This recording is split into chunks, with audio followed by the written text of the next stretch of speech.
نحمده ونستعينه ونستغفره ونعوذ بالله من شرور أنفسنا ومن سيئات أعمالنا. من يهده الله فلا مضل له ومن يضلل فلا هادي له، وأشهد أن لا إله إلا الله وحده لا شريك له،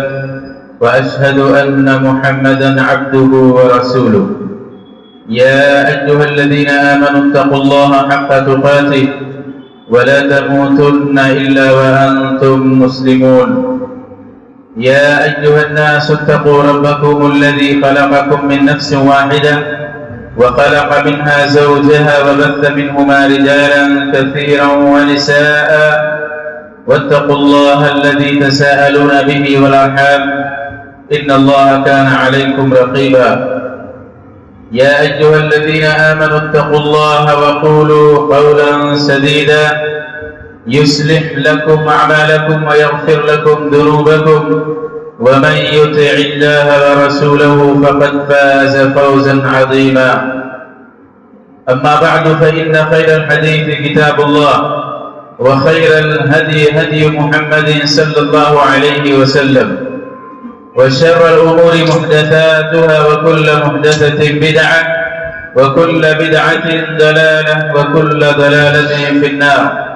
فأعوذ بالله السميع العليم من الشيطان الرجيم. بسم الله الرحمن الرحيم.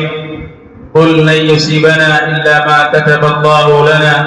هو مولانا وعلى الله فليتوكل المؤمنون. وقال تعالى في موضع آخر: وإن يمسسك الله بضر فلا كاشف له إلا هو، وإن يردك بخير فلا راد لفضله يصيب به من يشاء من عباده وهو الغفور الرحيم. وعن ابن عباس رضي الله تعالى عنه قال له رسول الله صلى الله عليه وسلم: واعلم أن الأمة لو استمعت على أن ينفعوك بشيء لم ينفعك إلا بشيء قد كتبه الله لك، ولو استمعوا على أن يضروك بشيء لم يضروك إلا بشيء قد كتبه الله عليك. رواہ الترمذی. تمام قسم کی تعریف، بڑائی، کبریائی، مدح و ستائش، حمد و ثنا کی کلمات اللہ رب العالمین کے لیے ہیں، جو تنہا اس کائنات کا خالق و مالک، مربی و پالنہار ہے. بعدہ لا تعداد روانگین درود و سلام نازل ہوں تمام انبیاء کرام علیہم الصلوۃ والتسلیم، خصوصاً آخری نبی جناب محمد رسول اللہ صلی اللہ علیہ وسلم پر، جن کے ذریعے سے اللہ رب العالمین کے احکامات، پیغامات مراد تک پہنچے ہیں. اللہم صلی علی محمد وعلی آل محمد کما صلیت علی ابراہیم وعلی آل ابراہیم انکا حمید مجید. اللهم بارك على محمد وعلى آل محمد كما باركت على إبراهيم وعلى آل إبراهيم إنك حميد مجيد. اللہ رب العالمین کی تعریف اور جناب محمد رسول اللہ صلی اللہ علیہ وسلم پر درود و سلام کے بعد، حاضرین جمعہ، بزرگوں، دوستوں اور ساتھیوں، پردہ نشین خواتین، ماں اور بہنوں، خطبہ مسنونہ کے بعد قرآن مقدس سے جو جگہوں سے آیتیں پڑھی گئی ہیں اور عبداللہ بن عباس رضی اللہ تعالی عنہ سے مروی اللہ کے رسول صلی اللہ علیہ وسلم کی ایک حدیث پڑھی گئی ہے، قرآنی آیات اور حدیث کی روشنی میں آج کے خطبہ جمعہ کا موضوع ہے توہم پرستی اور اسلامی تعلیمات. اس موضوع کی ضرورت کیوں پڑی؟ کیونکہ آج ہم اپنے معاشرے اور سوسائٹی میں دیکھتے ہیں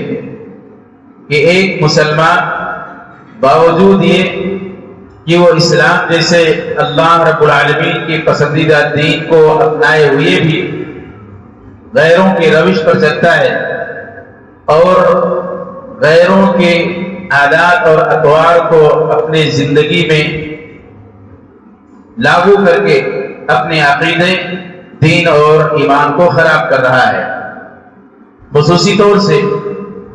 یہ جو مہینہ چل رہا ہے ماہ سفر کے تعلق سے مسلمانوں کے اندر جاہلیت کی طرح سے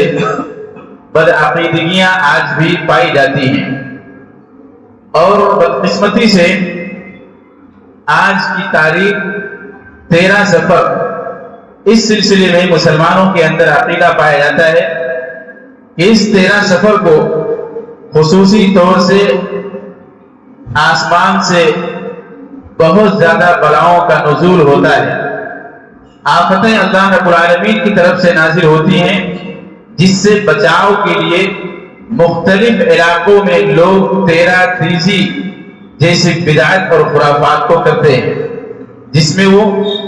اپنے سرہانے کچھ انڈے اور پیسے رکھے ہوئے ہوتے ہیں، اور پھر صبح ایک ندا لگانے والا، بھیک مانگنے والا ایک فقیر یہ ندا لگاتا ہے کہ تیرہ تیزی کرو اور آج جو آفتیں نازل ہونے والی ہیں ان آفتوں کو ختم کرو۔ محترم حاضرین، یقیناً اللہ تبارک و تعالی اس دنیا کے اندر ہر وہ عمل کرنے والا ہے جو ایک انسان نہیں کر سکتا ہے۔ اللہ تبارک و تعالیٰ کے تعلق سے ہمارا آپ کا عقیدہ دین اسلام اور شریعت کے ذریعے سے اس طور سے پختہ کیا گیا ہے کہ اللہ رب العالمین ہی کی ذات اس دنیا کے اندر نفع و ضرر کی مالک ہے،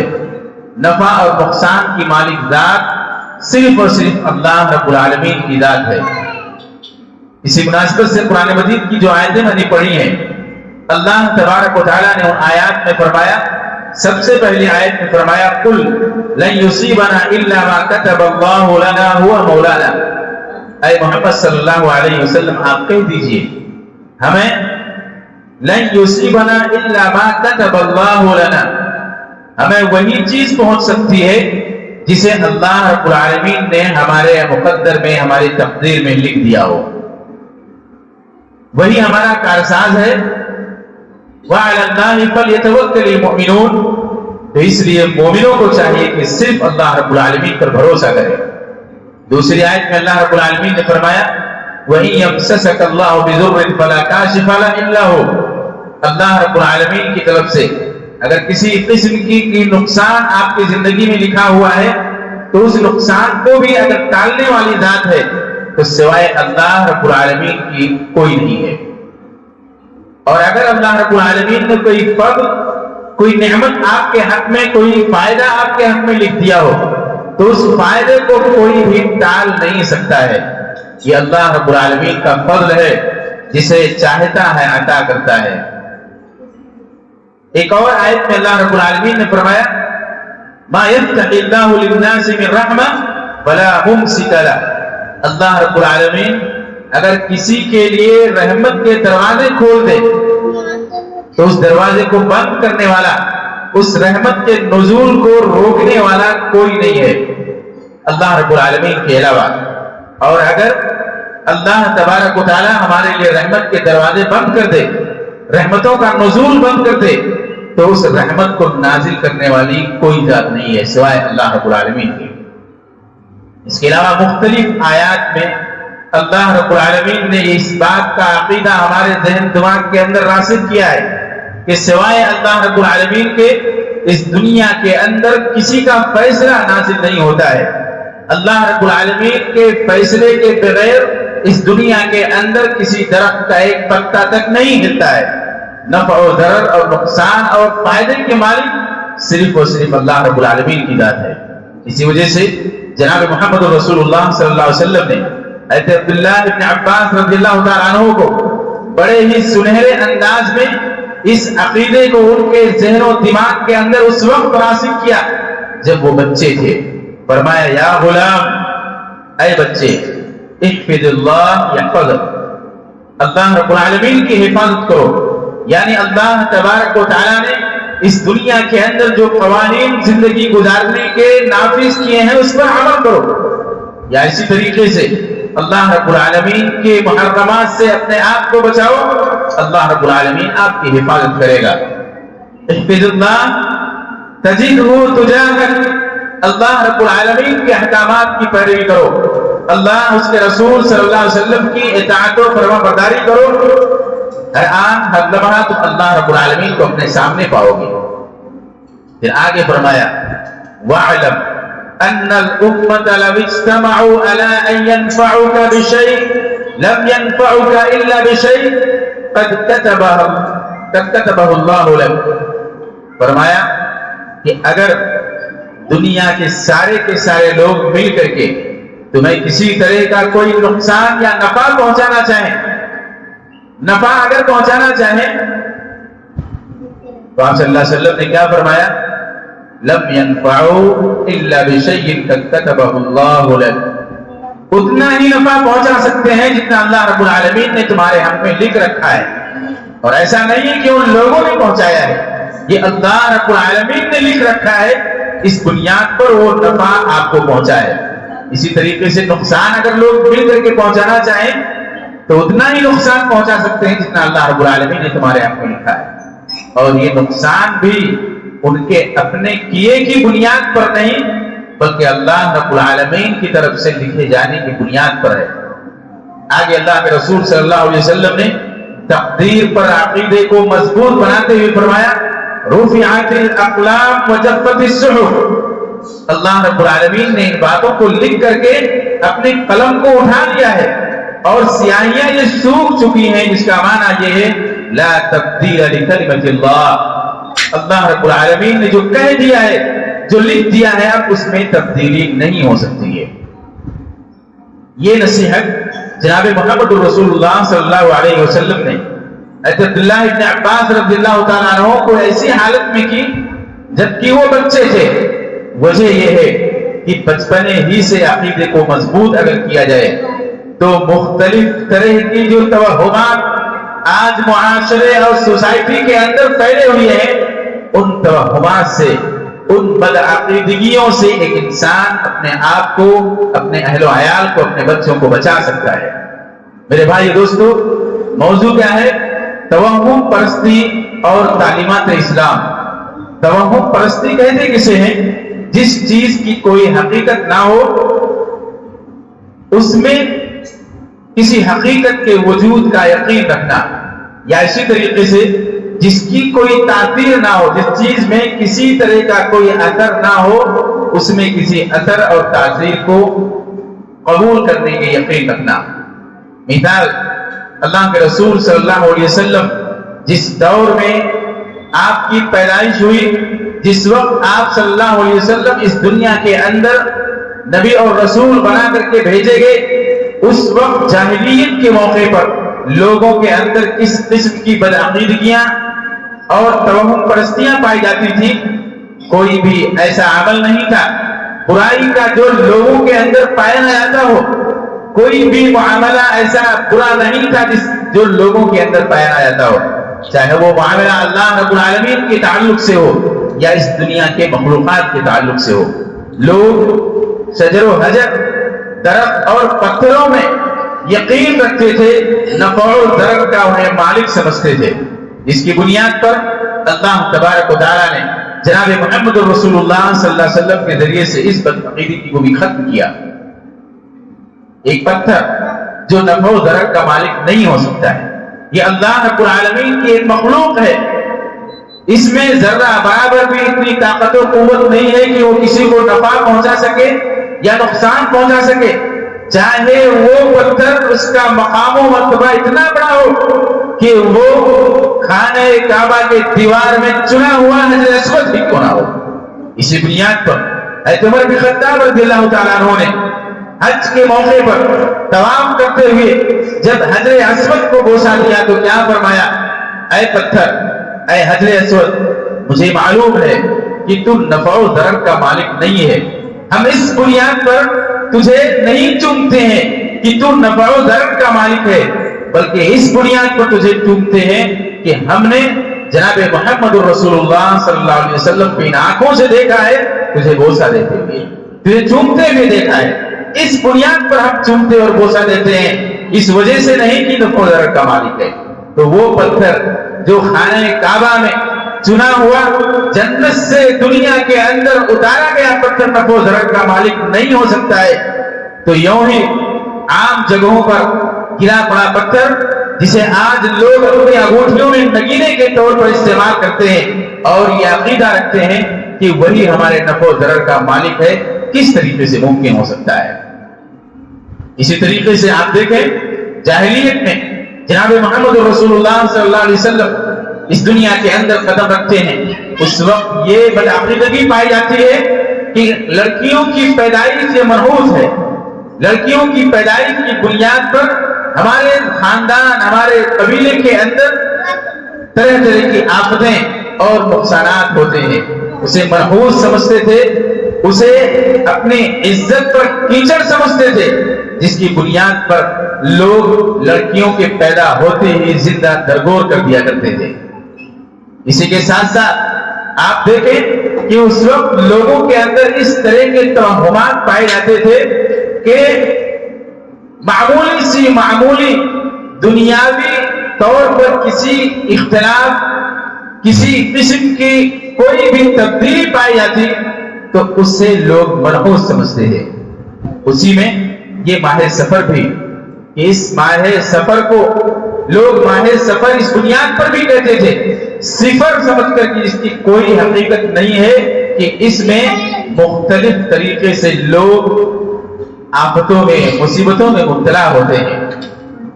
اسی کے ساتھ ساتھ سورج گرہن یا چاند گرہن ہوتا تھا تو لوگ اس کے ساتھ یہ عقیدہ رکھتے تھے کہ کسی بڑے کی موت پر یا کسی قسم کی نقصان کی بنیاد پر ایسا ہوا ہے۔ اسی لیے اللہ کے رسول صلی اللہ علیہ وسلم کے بیٹے ابراہیم کی جب وفات ہوئی تو لوگوں نے کہا، اس وقت اتفاق سے چاند گرہن ہوا، سورج گرہن ہوا، تو اس سورج گرہن کے تعلق سے لوگوں نے یہ کہا کہ اللہ کے رسول صلی اللہ علیہ وسلم کے بیٹے کی وفات کی بنیاد پر ایسا ہوا ہے۔ اللہ کے رسول صلی اللہ علیہ وسلم نے اس بدعقیدگی کو ختم کیا اور کہا کسی بڑے کی وفات پر یا اور کسی چیز کی بنیاد پر یہ سورج اور چاند گرہن نہیں ہوتا ہے، یہ اللہ رب العالمین کی آیات اور اس کی نشانیاں ہیں، یہ اللہ رب العالمین کی قدرت کے مظاہر ہیں کہ وہ سورج جو اپنی روشنی اس دنیا کے اندر کونے کونے تک پہنچا کر کے لوگوں کے اندھیروں کو روشن کر دینے والا سورج، اللہ رب العالمین کی طرف سے ایک آن میں اس دن کے اندر بھی اس سورج پر اندھیرا چھا جاتا ہے، یہ اللہ رب العالمین کی آیات اس کی نشانی ہے۔ تو اس طریقے سے بدعقیدگیاں لوگوں کے اندر پائی جاتی ہیں۔ اسی بدعقیدگی کو ختم کرنے کے لیے اللہ تبارک و تعالیٰ نے اپنی توحید کو لوگوں کے ذہن و دماغ میں راسخ کیا اور جناب محمد رسول اللہ صلی اللہ علیہ وسلم کو اس دنیا کے اندر بھیج کر کے انسانیت پر بہت بڑا احسان بھی کیا کہ لوگ اللہ رب العالمین کے علاوہ نہ جانے کن کن چیزوں سے وابستہ ہو چکے تھے۔ اللہ رب العالمین کے ساتھ ساتھ لوگ دوسروں پر بھی اس بات کا عقیدہ رکھتے تھے کہ وہ نفع و ضرر کے مالک ہیں، وہ ہمیں نقصان پہنچا سکتے ہیں۔ دیوی دیوتا، بت پرستی اور اسی طریقے سے شجر و حجر اور دیگر چیزیں، اس بات کے لیے ان کے ذہن و دماغ کے اندر عقیدہ تھا کہ ان ساری چیزوں میں بھی تاثیر ہوتی ہے، لیکن اس کی کوئی حقیقت نہیں۔ اسلام نے لوگوں کے ذہنوں میں اس بات کو راسخ کیا کہ ان بدعقیدیوں کی، ان توہم پرستیوں کی کوئی حقیقت نہیں ہے، بلکہ یہ سراسر عقیدہ اور ایمان اور خصوصی طور سے تقدیر پر عقیدے کے منافی ہے۔ توہم پرستی یہ وہم سے ہے اور وہم یہ یقین کا ضد ہے، اس کا اپوزٹ ہے۔ اگر کسی شخص کے اندر توہم پرستی آتی ہے تو اس کا سب سے بڑا نقصان یہ ہوتا ہے کہ اس کا یقین ختم ہو جاتا ہے، چاہے وہ اللہ رب العالمین سے ہو یا یہاں تک کہ مخلوقات میں اپنے گھر والوں ہی سے کیوں نہ ہو، اپنے ماں باپ، اپنے دوستوں، خیش و اقارب ہی سے کیوں نہ ہو، یہ یقین توہم پرستی کی بنیاد پر ختم ہو جاتا ہے۔ ایک انسان جس کے اندر توہم پرستی آ جاتی ہے تو وہ لوگوں کے سایوں سے بھی ڈرتا ہے اور وہ اپنے گھر کے اندر، اپنے خیش و اقارب کے اندر، اپنے دوستوں کے اندر نحوست تسلیم کرتے ہوئے کہتا ہے کہ اس کی بنیاد پر ہمارا یہ نقصان ہوا ہے۔ میرے بھائی دوستو، توہم پرستی کا سب سے بڑا نقصان یہ ہے کہ انسان اپنا عقیدہ توحید کھو بیٹھتا ہے۔ وہ عقیدہ توحید جس کی بنیاد پر اللہ تبارک و تعالیٰ آخرت میں گنہگاروں کو بھی نجات دینے والا ہے۔ وہ عقیدہ توحید کہ جس نے شرک نہیں کیا ہے، دنیا کے اندر دیگر برے اعمال اس نے کیے ہیں، تو اللہ رب العالمین اسے بخش سکتا ہے۔ کیا فرمایا؟ ان اللہ لا یغفر ان یشرک بہ ویغفر ما دون ذلک لمن یشاء۔ اللہ تبارک و تعالی اس دنیا کے اندر گنہگاروں کو بخش سکتا ہے سوائے اس کے جو شخص شرک کرنے والا ہے، اللہ کی توحید میں خلل ڈالنے والا، اللہ رب العالمین کے توحید کے خلاف جانے والا، شرک پر اپنی زندگی گزارنے والے کے تعلق سے اللہ رب العالمین نے یہ کھلا اعلان کر دیا ہے کہ اللہ رب العالمین اسے نہیں بخشے گا۔ تو اس توحید میں خلل پڑتا ہے توہم پرستی کی بنیاد پر۔ یہ توہم پرستی کس بنیاد پر لوگوں کے اندر آتی ہے؟ اس کے دو بڑے اہم سبب ہیں۔ سب سے پہلا اہم سبب لوگوں کے اندر دینی تعلیم اور شرعی علوم کی کمی۔ آج ہم شرعی علوم کو غیر نفع بخش علم سمجھتے ہیں۔ دنیاوی طور پر وہ شخص جو کسی مدرسے میں تعلیم حاصل کر رہا ہو، جو ایک عالم ہو، اس کے سلسلے میں لوگوں کا ذہن یہ ہے کہ یہ کچھ نہیں کر سکتا ہے، یہ کیا کرے گا، اس کی زندگی معیاری زندگی نہیں ہو سکتی ہے، یہ پڑھ لکھ کر کے کچھ بھی دنیا کے اندر کما نہیں سکتا ہے۔ پر اس پر ان لوگوں کے جو دنیاوی تعلیم سے اپنے آپ کو وابستہ کیے ہوئے ہیں۔ میرے بھائی دوستو، دین اور شریعت کا علم وہ علم ہے جس کے تعلق سے اللہ کے رسول صلی اللہ علیہ وسلم نے فرمایا کہ اس علم سے اپنے آپ کو وابستہ کرنے والا شخص اس دنیا کے اندر سب سے بہتر شخص ہے۔ خیرکم من تعلم القرآن وعلمہ، تم میں سب سے بہتر وہ شخص ہے جو قرآن کا علم سیکھے اور دوسروں کو سکھلائے۔ اس بنیاد پر شرعی علوم سے وابستگی ہم اور آپ کو ہر قسم کی شرک، واہیات، تباہ کاری اور بدعقیدگی اور توہم پرستی سے ہم آپ کو بچا سکتی ہے۔ یہ توہم پرستی علم کے نہ پائے جانے کی بنیاد پر ہے، خصوصی طور سے شرعی علوم کے نہ پائے جانے کی بنیاد پر، عدم دلچسپی کی بنیاد پر۔ آج لوگوں کو شرعی علوم میں دلچسپی نہیں ہے۔ اس کی وجہ یہ ہے کہ ہم اور آپ صرف اور صرف دنیا ہی کو سب کچھ سمجھ رہے ہیں، حالانکہ مومن کی حقیقی زندگی آخرت ہے، اور آخرت کی زندگی شرعی علوم کی حصول یابی اور اسی پر عمل کرنے کی بنیاد پر ہم اور آپ اس میں کامیاب ہو سکتے ہیں۔ آپ دیکھیں شرعی علوم کے سلسلے میں آج ہم اس قدر عدم دلچسپی کے شکار ہیں، دلچسپی ہمیں نہیں پائی جاتی ہے۔ ہم اپنے بچوں کو دنیاوی تعلیم سے آراستہ کرنے کے لیے صبح فجر کی نماز میں نماز کے لیے اٹھے نہ اٹھے،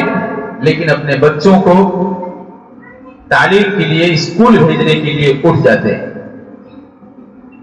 لیکن وہیں کسی بھی مسجد یا مدرسے میں صبح یا شام کو قرآن کی تعلیم کے لیے مکتب کا اگر انتظام ہے تو اس مکتب میں ایک دن بچہ آتا ہے، دوسرے دن نہیں آتا، والدین کو کوئی فکر نہیں ہوتی، وہ اپنا شیڈول بنائے ہوئے ہوتے ہیں، مکتب کی تعلیم کا وقت چاہے ہو یا نہ ہو، لیکن اسکول کی تعلیم کے وقت میں اپنا شیڈول کہیں جانے کے لیے، کہیں گھومنے پھرنے کے لیے، رشتہ داری نبھانے کے لیے نہیں بناتے۔ آج الحمدللہ اہل حدیث مسجدوں میں صبح و شام قرآن اور حدیث کے دروس ہوتے ہیں۔ اللہ رب العالمین کے فضل سے ہفتہ والی 15 روز یا ایک مہینے پر کہیں نہ کہیں کسی نہ کسی مسجد میں قرآن و سنت کے داعی، قرآن و سنت کو لوگوں تک پہنچانے والے آتے ہیں، لیکن ان دروس میں لوگوں کی حاضری بتانے کی ضرورت نہیں ہے۔ یہی دلچسپی نہ پائی جانے کی بنیاد پر آج معاشرے اور سوسائٹی کے اندر جو بدعقیدگیاں پائی جاتی ہیں اس کا بہت ہی اہم سبب ہے۔ دوسرا اہم سبب خصوصی طور سے ہندوستان اور پاکستان کے اندر، بر صغیر ہند کے اندر